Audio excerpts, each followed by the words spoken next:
And today we're looking at one specific group, Group 109. It's quite the mix. Okay. We're going to unpack what Greens to Rocks thought and see who came out on top. Let's hear the contenders. All right, so in Group 109, we had Alien Ant Farm's Anthology, Okay, remember them. Alicia's Attics, Alisha Rules the World, Less familiar maybe for some. Nelly Furtado's Loose, Big one. and The Feelings 12 Stops and Home. Right, okay. Got it. So a real mix of mid-90s to mid-2000s sounds there. Totally. Now, you might look at that list and think, well, Nelly Furtado, right? Loose was huge. You think so, yeah. Timbaland production, massive hits. But this whole album quest thing, it often throws up surprises. And this group was no exception. Okay, don't keep us in suspense. Who won? The winner was Alicia's Attic, Alisha Rules the World.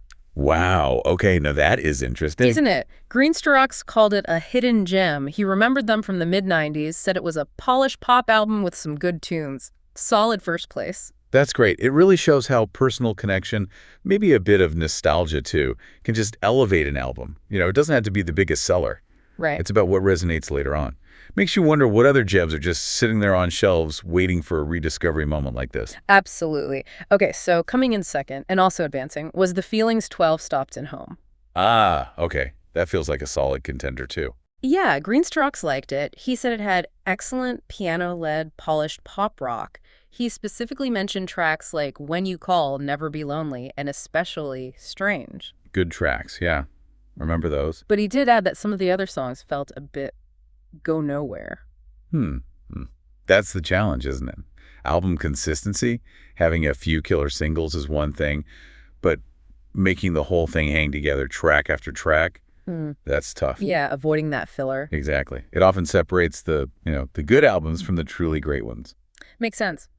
Okay, so moving down the list, third place, Nelly Furtado's Loose. Didn't make the cut.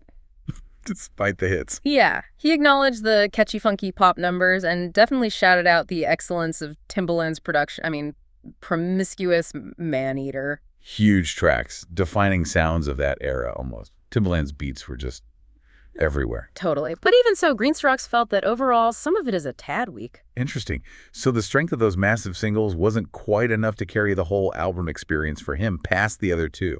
Seems that way. It shows how subjective this whole process is. It really does. That signature Timbaland sound, the layered beats, pop meets hip-hop.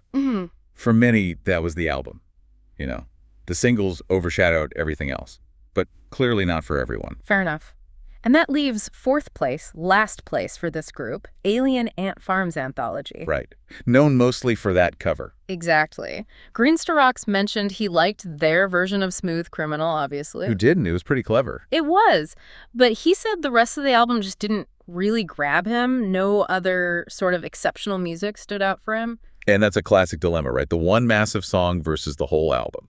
A huge cover can get you noticed, absolutely. Yeah. But does the rest of the record hold up? Does it make you want to listen to the whole thing again? Yeah, it seems for Greens to Rocks, in this case, it didn't quite measure up to the others as a complete listen. It's a tough comparison when you're putting albums head-to-head like this. Definitely.